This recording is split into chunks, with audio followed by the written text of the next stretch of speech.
You're listening to Thunder and Lightning on SuperTalk Mississippi, covering Mississippi State sports like nobody else. With Sports Talk Mississippi's Brian Hadad and Robbie Falk of On3 Sports.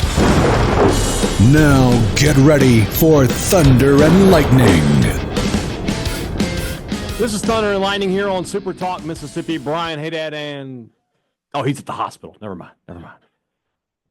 Just Brian Hadad here with you on a Tuesday morning. Thanks for joining me here at supertalk.fm or wherever it is that you get podcasts from. I appreciate you joining me here, especially our great servicemen and women out there taking care of us. I want to thank our sponsors over at Strange Brew Coffee House and Churn and Spoon Ice Cream. Start your day the right way with a trip to the drive-thru over at Strange Brew Coffee House here in Starkville or at Brupolo over in Tupelo. It would be a little weird if Brupolo was in Alpine. That would be a little weird. Wherever you are in our great state, you can enjoy Strange Brew Coffee each and every morning. It's just a click away at strangebrewcoffeehouse.com. The Mississippi Beef Council wants to remind you that beef, it is what's for dinner. If you're cooking out this weekend, nothing beats the sizzle of beef on the grill. But if you're not cooking out and you want to go to one of our great steakhouses around the state of Mississippi, you are not too far away from a great steak anytime you're in the Magnolia State. Enjoy a great steak this weekend to start the spring off. It's not Super Bowl weekend, but it kind of is. It's sort of Super Bowl weekend. That's what they should have called this, sort of Super Bulldog weekend. But you get what I'm getting at. Beef, it's what's for dinner. Thanks to our friends at the Mississippi Beef Council. College Corner, collegecorners.com is the place. collegecornerstore.com. I'm out of it today. I'm very excited. I'll tell you why in a minute. College Corner, collegecornerstore.com is the place to find the maroon and white merchandise that you're looking for. I know that you are looking for it. You need new gear. You need the M over S, the state script, the interlocking. They've got it at College Corner. Everything you're looking for, maroon and white, under one roof. 2 locations in the Jackson area. Ridgeland by Fleet Feet, Flowwood by the Half Shell, or you can shop online at collegecornerstore.com. Restaurant Tyler is Starkville's flagship restaurant for lunch, dinner, or Sunday brunch. Best meal in town will always be at Restaurant Tyler. Whatever you need to eat for lunch, they've got it. If you are a true Southerner and you want that blue plate for lunch, you want fried chicken, catfish, pork chops, hamburger steak, you want a couple veggies, you want some cornbread, go get it at Restaurant Tyler. They have the best blue plate in town, in the Golden Triangle, maybe in the state of Mississippi. Don't miss out on a great lunch. Head to Restaurant Tyler. Priority One Bank, 16 locations to serve you throughout central Mississippi. Let PriorityOneBank.com be your guide and show you not only where they're located, but they're going to show you how they're going to help you invest, manage your money, and prepare for the future. Now more than ever, when you have questions about your money, you need answers, you want them on your schedule, you need a bank that not only knows your money, they know you as well. You need to talk to my friends at Priority One Bank. Let Priority One Bank make you their priority. We have a new member to the family. I will not do any more introduction than that, but we will let you know that baby Falk is here, happy, healthy, as is mom. It is a girl. That's all the announcement I'm going to do. I'm going to let Robbie tell you the name and everything when he's back with us tomorrow. But congrats to Robbie. Congrats to his lovely wife, Becky, and the Falk family. And our family here on Thunder and Lightning has grown by one. So very happy to announce that baby Falk is with us. Good stuff. I want to talk football today. Not a lot of baseball to talk about today. And then with basketball, it's still portal stuff coming in and out. It doesn't look like Keyshawn Murphy's coming back, but we'll worry about that when the deal is done. A little later in the show, we do have a spring preview. Eddie Radosevich from SoonerScoop.com will join me to preview the Sooners. But I have some guarantees for you. Now, I know in this business, we should not be guaranteeing things. We just should not be doing it. But so if you want to write these down and then come back to me and hit me up after the season if I'm wrong on all 3, so be it. I'll wear that. I'll live with that. I got 3 though. I want to run by you. All right. We're going to start here. We're going to start. The first one's easy.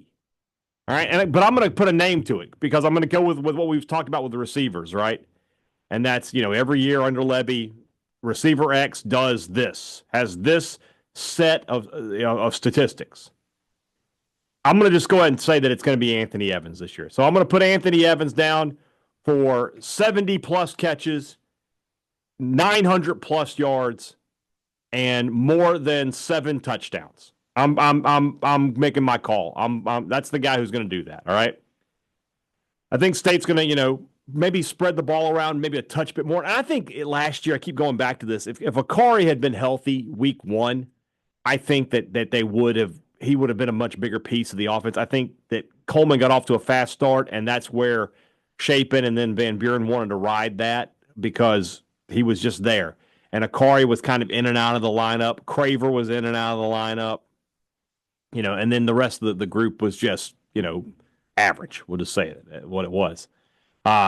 Evans is the guy this year that takes on the mantle that previously Elijah Moore and Dontario Drummond had at Ole Miss.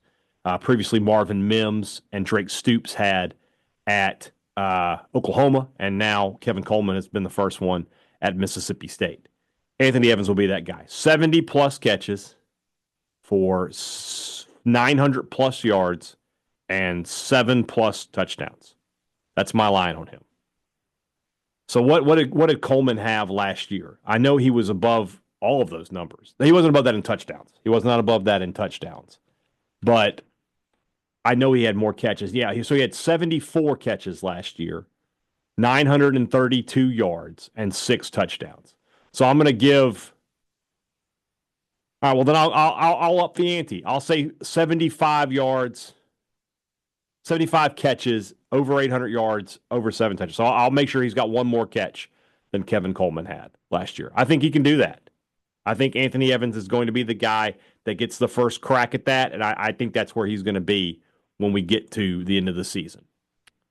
So that's my first guarantee. It's guaranteed. Lock it in. I'll just give you a line. 75 for 927. No, 77 for 927 and 8. Write it down. I'm going to write that down. I'll see how close I am at the end of the year. Barring injury. I know you guys are there. Whenever he gets hurt, I don't want to hear it. That's our first guarantee. And that one, somebody's going to have a stat line like that. I think it's going to be Evans. It could be somebody else. Somebody else could step up. Somebody else could become. That's fine. Somebody will have that stat line. I wanted to go a little step further. I could have just said a receiver, and I knew I would have been right. That would have been 100% locked in. This is at least giving me some wiggle room to be wrong. All right. This next one's a bigger jump, bigger leap of faith. Mississippi State will finish in the top 5 in rushing offense next season in the SEC. Now you're asking yourself, well, where were they this year? Where were they this season? They were 14th. And you're thinking, oh, that's quite a jump. And it would be. It would be a massive jump. They only averaged 137 yards per game last season. But when we dig a little deeper, you and I both know what happened against Arizona State. Only 24 yards in that game. Only 66 yards against Toledo. Could not run the football those first couple of weeks. Against Georgia, only 79 yards rushing in that game. Now, they threw the ball very well in that game, as you guys remember with Van Buren. They were very good running or throwing the football. And then against Ole Miss, who was the best defense in the country, maybe not in the country, but in the SEC last year, only 39 yards rushing. So 4 games under 100 yards. What about the other 8 games? 203, 240, 150, 125, 162, 241, 179, 147. Guys, I think they'll be a lot more consistent this year. Booth, Bothwell, Daniels, Gayton, those guys are real SEC running backs. Another year in this system, another year of calling plays for Jeff Lebby. I feel pretty confident in this one. So, to get to so last year, what would have been top 5? If they had averaged, what do they need to average per game? I have it right here. 175 would have been top 5 last year. They were at 137 with 4 games under 100 yards total. They won't do that this year. I really, truly believe that. I believe this is going to be a team that averages close to 200 yards rushing a game. And the last year, if you had 200 yards rushing a game to go with the passing game, which was at 239, you're talking about being at 439 yards of total offense per game. You're in the top. You're in the top. You're 4th. You were been 4th in total offense last year. I think they're going to be right there. I really do.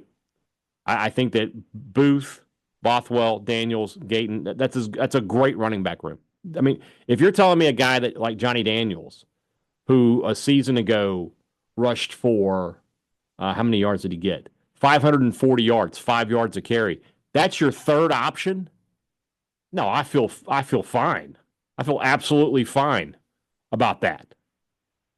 That's your third option? A guy who rushed for nearly 600 yards last year? How many other teams in the SEC can say that? Not a lot. Not a lot.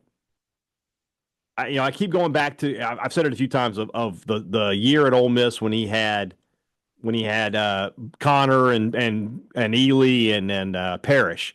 Now that group had another 600-yard rusher, and that was Matt Corral. I don't think Mississippi State wants Blake Shapen to get that many attempts. I don't think they want that. So that becomes maybe the X factor in all this, because that's what they didn't have a season ago.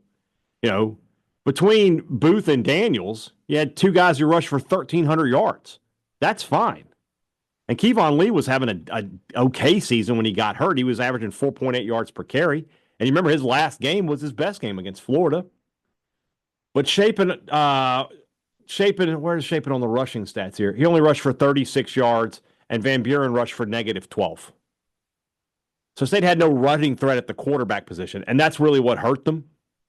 But I still think that they can be a little more judicious with the way they run the quarterbacks and still be there, still be right at the top. I mean, if you go back and look here at last year's numbers, who were the best running offenses in the conference? Did they have an elite runner at quarterback? Tennessee, Nico was not a great runner at quarterback. A&M last year, Marcel Reed was a pretty good runner. He's a good runner, not an elite runner by any stretch. Arkansas, Taven Green, good runner. South Carolina is the first one where you're like, yeah, Sellers is a great runner. He can run the football. Dart was fifth. Ole Miss was fifth. Dart, good runner. Good runner.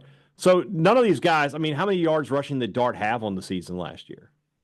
Dart had 495 yards on 124 carries. He had that many carries? I'm surprised by that. How many yards did Taven Green have? Taven Green had 602 yards rushing. Maybe I'm misspeaking.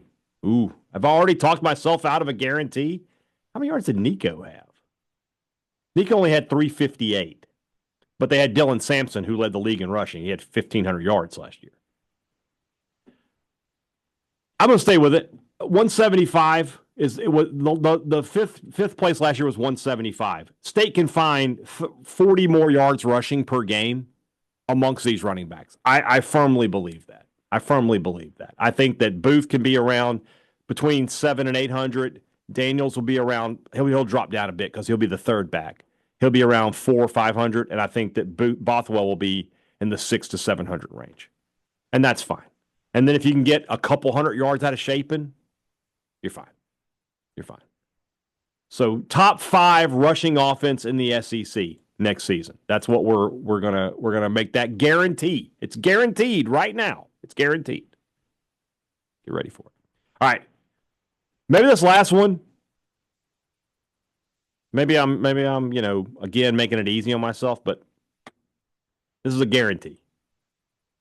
I guarantee that Isaac Smith or any defensive back will not be the leading tackler for Mississippi State.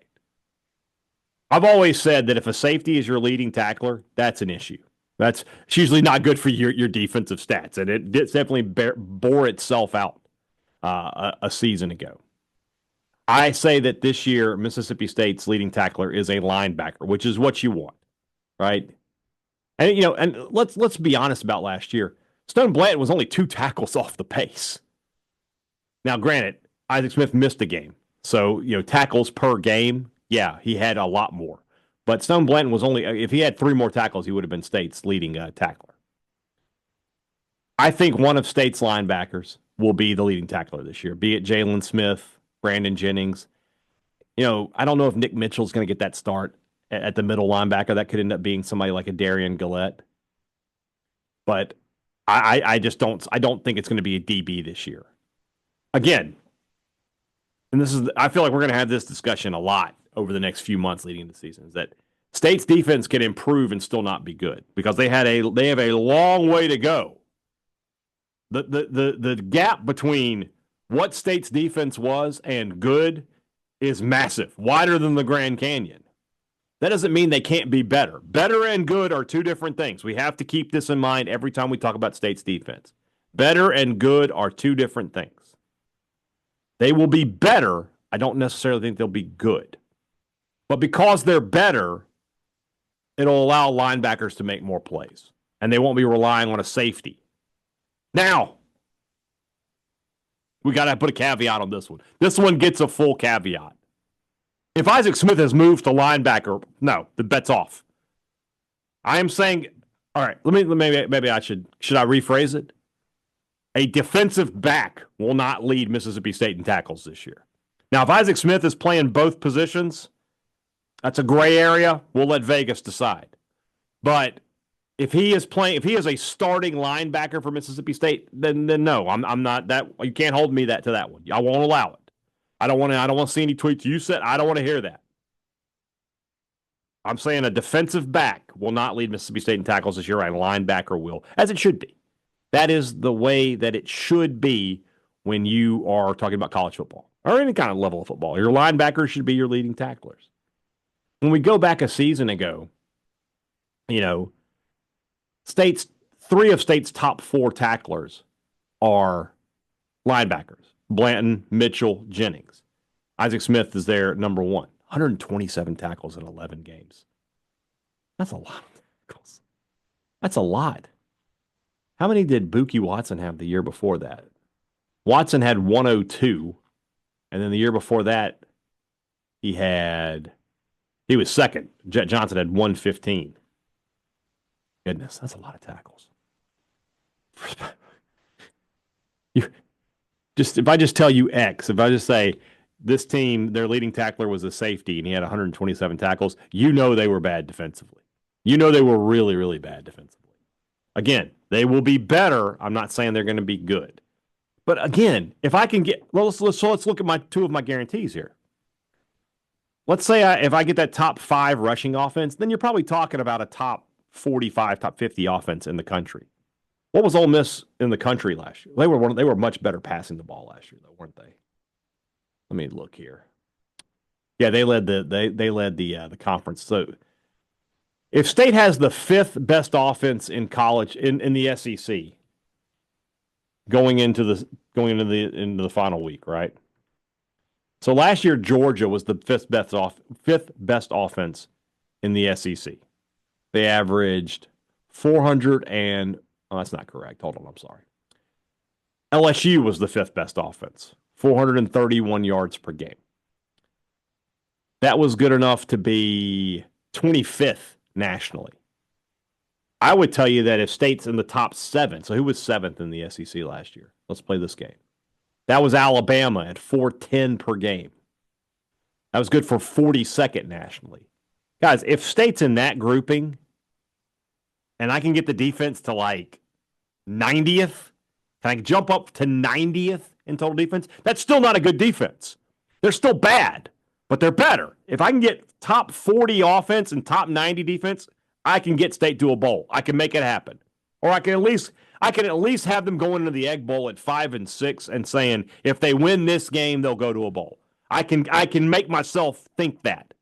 I can wrap my head around that without having a whole lot of. I'm not stretching the boundaries of reality to get to that point. Top 40 offense, top 90 defense. That's what we were a year ago. Which was the same thing we were saying a season ago, that if they do this, they'll be in a bowl game. They didn't do it.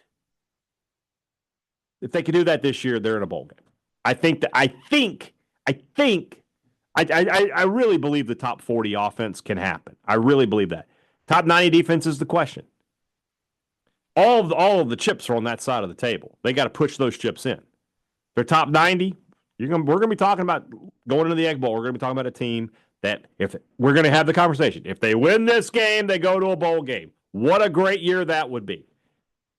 Even at 5-7, I would tell you, man, they're much improved. You can be excited for the future. They just got to continue to recruit. If they're not, they're not. 3 guarantees. Anthony Evans, 75 catches, over. 800 yards, over. 7 touchdowns, over. Guarantee number 2, SEC top 5 SEC rushing offense. And then third, a defensive back does not lead this team in tackles this year. 3 guarantees. Who else is giving you those guarantees? Only Thunder and Lightning guarantees things like this. There you go. All right, let's move into our SEC spring preview. That's brought to you by our friends over at Two Brothers Smoked Meats in the heart of the Cotton District and the older brother. I didn't make a Two Brothers trip last week like I was talking about. I will do that this week. I got to get some wings. They got the sauces for the wings now. I love wings. I am a wing aficionado. I once won a wing eating competition back in my eating more days. I was challenged and I destroyed my competitor. It was not a pretty sight when I got done with him. I love wings, so I'm going to go to Two Brothers, best wings in town.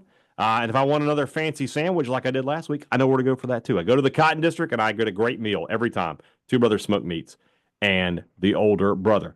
Great products, great service. Every business likes to promise it to you. They deliver it to you at Advantage Business Systems. They've been doing it for 50 years. Get it, brother. When you need technology for your business, give Advantage Business Systems a call. And then if you need service, it's the same number. It's the same people. You know them. You've already bought the product from them. You're talking to the same people. It's not a 1-800 number. It's not a call center. It's not somebody you've never spoken to. It's just easy. One Mississippi business talking to another. So call them today, 601-362-9192, or visit them online, absms.com. Find out how Advantage Business Systems will help your business do business. Next time you're in Starkville, you need to make a trip to Maroon & Co. If you're going to be here this weekend for the spring game, for baseball, for softball, for whatever, a trip to Maroon & Co. is a must. You're going to get the best selection of Mississippi State gear that you can get in Starkville. Nobody else is touching Maroon & Co. Everything you're looking for, maroon and white. But best of all, they have a promo code that's going to save you some money. Thunder15 will take 15% off regular price. Just say it at the checkout counter, or you can use it online at maroonandco.com to save 15% on regular price. Some exclusions do apply. Next time you're in Starkville, if you want to get some MSU gear, the only place to go is Maroon & Co. Back on the spring preview circuit, we're going to talk about the Oklahoma Sooners. Not on the Mississippi State schedule as of yet, but certainly a team we will be keeping an eye on this upcoming season, because that is a very hot seat that Brent Venables is sitting on. Maybe the hottest in the SEC. I don't know. So what do we think about the Sooners in year 2 of SEC play? I was joined by Eddie Radosevich. He covers the Sooners for Soonerscoop.com. That's on 3, that On 3 network that we've talked about from time to time. He's a great guy, great conversation. Let's go now to my conversation with Eddie Radosevich. Let's do the Oklahoma Sooners this week on the spring preview series. Eddie Radosevich joins us, Soonerscoop.com, loyal member of the Bunky Perkins fan club, as am I. We love the Bunkster. Oklahoma did not love its first year in the SEC. No, they did not. The only segue I could come up with there. You watch college football. You've watched a ton of it. You know what the SEC is. In your opinion, what was Oklahoma lacking the most in year 1 here in the conference? An offense. That seems to be the toughest one to get. No, it was a rough year. Obviously, they've taken some steps defensively, and I think that was expected under Brent Venables. But last year, I don't think that anybody could have planned for just the offense as a whole to be as inept as it was. I mean, we're talking about a fan base that's been used to offenses that, historically have been fantastic. I mean, some of the best offenses in the history of college football over the last, recent decade. And to take the step back that they did just as a whole, the hire, the promotion, if you will, of Seth Luttrell did not work out for Brent Venables. They wanted to keep some continuity after, Jeff joined you guys down in Starkville. And it was kind of bad from the get-go. They had a bunch of injuries at the wide receiver position. They're still kind of trying to dig themselves out of that. And then I don't think that anybody could have expected the, just flat out poor play that they got at the quarterback position and Jackson Arnold. So, I hope the best for Jackson. Always liked covering him and everything. But, I think that there is a little bit of a renewed belief that they can take the step in the right direction with John Mateer and Ben Arbuckle. And I think that a lot of what Oklahoma is going to be in 2025 is going to be kind of predetermined or determined on what those guys can bring to an offense that, truly was probably one of the worst offenses that Oklahoma's put on the field in the modern history of Oklahoma football. So it was kind of from the get-go, even going back a year ago at this time, it was, the offense is having struggles. They're turning the ball over. They can't block anybody. And, I think a lot of times during the spring, you put that to the side and you say they'll figure it out at some point. Right. They never figured it out a year ago. I wasn't going to ask you about this, but then you brought up his name and it just clicked with me. Do you think Jackson Arnold will be successful at Auburn? I do. I do. I think that he's going to have to take that next step. And I don't know if it's a mentality thing. I think last year, a lot of what happened early was he lost a lot of confidence and he looked like, to, I guess, go with a cliche, he looked like a deer in headlights at times. They couldn't block anybody. The offensive line was terrible. So kind of from the get-go, from the first game, really, he was thrown into a situation where I didn't think he was going to have to excel. With that said, he wasn't good. There were guys open at the beginning of the season, and he was missing them. And then he started throwing interceptions and started turning the ball over, and that's what ultimately got him benched in the Tennessee game. So I think he can. I mean, the drop off from the guy that I saw 4 or 5 times as a senior in high school at Denton Geyer was not the guy that we saw a year ago. And I guess that you're going to have to kind of wonder if he doesn't find some success, if he doesn't have some early confidence boosting plays, where does that thing go? Because I think that, you just reading the tea leaves on things that are coming out of Oxford, from Auburn, it seems like, still turning the ball over a little bit. You're going to have to be able to fight that off and get off that injury bug the turnover bug if you want to be able to get a really good quarterback in this league. Well, you hit on it with John Mateer. I mean, that guy, his stats last year, absolutely fantastic at Washington State. And I don't think people realize what a good runner he is. 800 yards rushing, double-digit touchdowns. He feels like he's a perfect fit for what Oklahoma wants to do offensively. But as you mentioned, do the Sooners have the pieces in place around him now for him to be successful?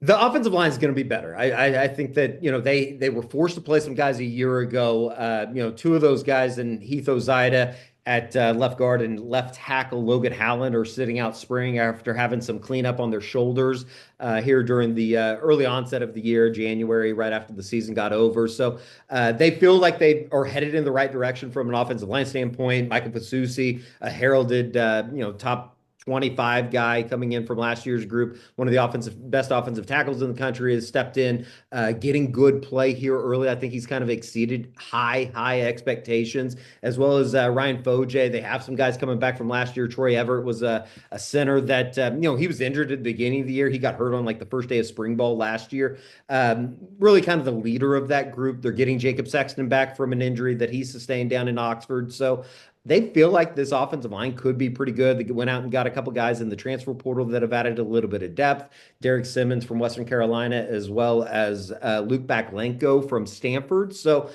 you feel pretty good about it. The wide receiver unit was kind of the big question mark going into spring, and they went out and they got a kid named Giovanni Gibson from Arkansas Pine Bluff, made some waves. They felt like he was going to be a guy that, really through the onset, they just entered their first week, their final week of spring practice, felt like he was going to be a guy. Like he had really made a name for himself. He broke his leg on Monday in Oklahoma's, I guess, third to last practice of spring. So it's going to be kind of a wait and see. Does he have to have surgery? How quickly can you get him back? It's a wide receiver unit that, they went through it a year ago at injuries, and it seems like they just can't catch a break. Might have to have a little bit of a seance or something to get that thing right for Emmett Jones's group. But, they have some talent. It's just going to be a matter of how much better can John Mateer make these guys around him. And I think that that's going to be a big question mark. I think they're going to probably still be active in the spring portal when that opens a week from Wednesday on the 16th, just to see if they can get another running back, get maybe more of a home run threat guy. A tight end is certainly a position that has taken a step back in recent years. They lose Devon Mitchell. He enters the transfer portal. And I think that's probably best for both parties involved, for him to move on, find a new home, as well as Oklahoma move on and find somebody that could be a contributor in 2025. So, I think as kind of dark as it is, the sick kind of thing that we keep saying around here is offensively, it can't get much worse than it was a year ago. So anything is better than what they were a year ago. Defensively, I know Brent Venables is taking the reins back, which is something as a head coach I always wonder about sometimes. Like Yeah. that feels like a desperation move sometimes, but Venables is an elite defensive play caller, so I'm not against that. The question I have for this, production is one thing to replace, leadership is another. Danny Stutzman has been a stud for the Oklahoma Sooners for so long, and now he's gone. Who steps into that role to lead this defense? Yeah, I kind of think that, just real quick on the Brent Venables thing, I think that like as you're going into 2025, and if you're coaching for your job as Brent is, he's one of those guys that I might as well be doing it. And we talked to some of the players, some of these leaders that you were asking about, and none of them were surprised that Brent ultimately named himself the head coach after flirting with Jim Knowles a little bit before he ended up at Penn State. So, I would start in the middle. I think you look at somebody like a Kobe McKenzie. He's kind of been the heir apparent behind Danny Sussman for the last couple years here in Norman, and it seems like this is kind of his moment. Sammy Omosigho is another one of those guys. R. Mason Thomas, defensive end, returning, could end up being one of the premier edge rushers in the country. Had a fantastic season a year ago after really kind of having setbacks on the injury front his first couple seasons in Norman. Gentry Williams is a defensive back that would probably be looked at as the leader in that group. He just has to be able to stay healthy, and he is coming off of season-ending shoulder surgery a year ago. So they have a good core of leadership, and I think that the one thing that you can say as up and down as Brent Venables' first 3 years in Norman has been is they have a pretty good culture in place. So I don't think that there's anybody too terribly worried about replacing that leadership. But you're right. I mean, what they're replacing from a contribution standpoint, from a production standpoint, from a leadership standpoint with Danny Stutzman. He's been the guy in the middle of that Oklahoma defense over the last 3 years, and it's going to be kind of fun or maybe even kind of scary to see how they're able to replace him here moving forward. We've mentioned a couple of transfers. Are there any freshmen to keep an eye on that you got up there in the spring right now? Yeah, wide receiver Elijah Thomas, a kid out of Shakota, Oklahoma, which is kind of right in eastern Oklahoma, right on the Oklahoma-Arkansas border.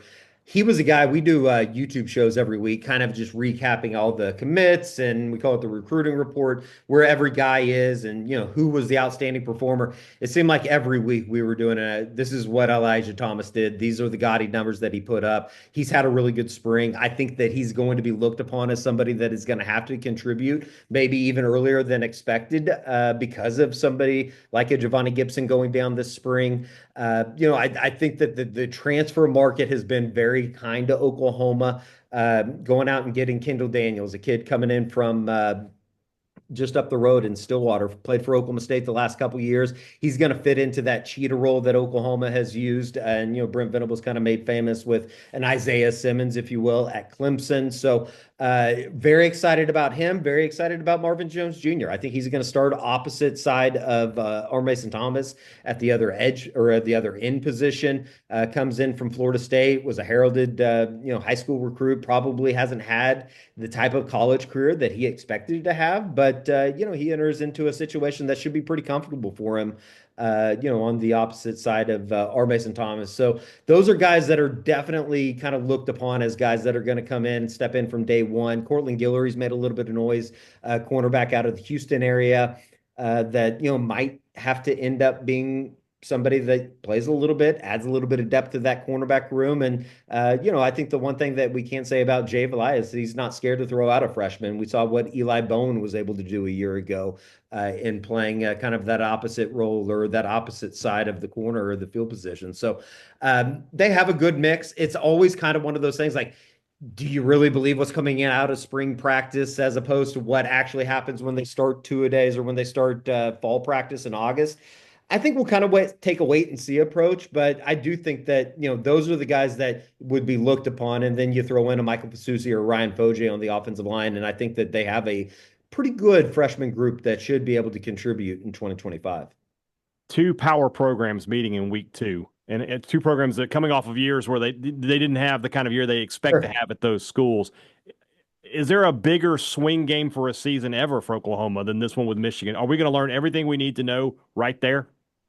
For so many years, I think that everybody kind of looks at the non-conference and you go, all right, we'll find out about this team more when you get into the later portions of September. But yeah, I think that like for everything that's going into this season and knowing how tough that SEC schedule is going to be at the end of the road when you get to conference play, Yeah, you got to win that, especially a home game against a Michigan opponent that is going to bring a lot of eyeballs, a lot of intrigue into what Brent Venables' just tenure is going to be. I think a lot determines is going to be determined, I guess, on that second weekend when Michigan rolls into town, and it's going to be kind of interesting if they end up starting the true freshman out of Louisiana, if he's going to end up being the guy against a defense that I think Oklahoma fans feel like isn't going to take just a massive drop off with all the guys that they did lose, whether it be a Billy Bowman or Danny Stutzman from a year ago. Ethan Downs should get drafted here in a couple of weeks with what he was able to do up in Indianapolis. Yeah,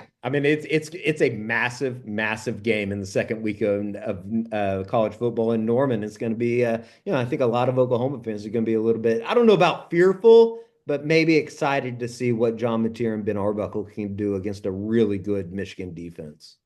Why is Oklahoma playing at Temple? We just want to go get free cheesesteaks and Philly. No, I have no idea. I think We've been talking about that a lot. Like, why?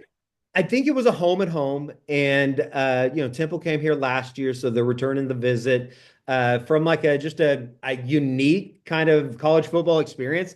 Who knows what to expect at the Link in the first couple weeks of September in Philadelphia? So don't think that the weather should be pretty good. Kind of excited about it. I love Philadelphia. I've been up there a couple times, so it should be fun. I don't know. So that's one of the weirdest scheduling wins, Brian. They're just scheduling wins. They need wins. I get it. Mississippi State thought they were doing that last year when they went to Tempe, and how did that turn out? Sure, so you never know. All right, the last question is the same one I'm asking everybody on these spring previews. It's April the 9th as we're recording. Last game of the season for Oklahoma is November 29th. They'll host LSU. Is that the first time Tigers come into Norman? It's got to be, right? Yeah. That'll be awesome. They played at Tiger Stadium a year ago. Yeah. What is it? What are we talking about on that day when that game is over? What is this Oklahoma team? Are we talking about a turnaround for Brent Venables, or are we talking about, well, we might have to be having a coaching search? Yeah, I mean, just to stay away from the negativity, because I think anything that's out there right now with particularly the men's side of athletics in the SEC hasn't been a positive. It hasn't been a great experience so far. Hopefully it's talking about a fantastic turnaround and maybe getting to 8 or 9 wins. And if you could get there with this schedule and with what they're being asked to do and kind of a reimagination of an offense, I think that you would be talking about certainly Brent Venables returning for a 5th year, but I think you would be talking about bigger expectations for 2026. I know that that's kind of a depressing way to look at it, but this is a very fascinating year for Oklahoma football, entering the second year in the SEC, and obviously coming off of a 6-7 year that for the second time in 3 seasons, I guess, just to put it bluntly, hasn't been acceptable in Norman. And it's a coach that is definitely coaching for his job going into 2025, which makes for a fascinating candor in the offseason here over the next couple months as things ramp up into August. Eddie, we have to wait another year before a Bulldogs and Sooners matchup, but we will get there eventually. I'll make it to Norman. You'll come to Starkville. Fingers crossed. Fingers crossed. Zach Selman's always like, come down. We'll put you up over at duty over in the left field apartment. You would have a good time. No question about it. We'll get you down here very soon. Eddie Radosevich, Soonerscoop.com, man. Appreciate your time. Anytime. Appreciate it. All right, great stuff from Eddie. Appreciate him. Always a fun conversation. Looking forward to having him on the show more often in the next season when Mississippi State picks the Sooners up on their schedule. That's going to do us here for today. Tomorrow is the Rumblings. I don't know if Robbie will send out the tweet or not. I may have to do it. If that's the case, so be it. But I will. Just more work, I guess. He just had a baby, but I'll do it. Don't worry about it, Robbie. No big deal. I'm happy to help. Selfish. Anyway, we'll do that tomorrow on the podcast. Robbie will be back with us on tomorrow's pod. Guys, have a great Tuesday. I'll be back with you on Wednesday along with Robbie Falk. For him, I'm Brian. Thanks for listening to Thunder and Lightning here on SuperTalk, Mississippi.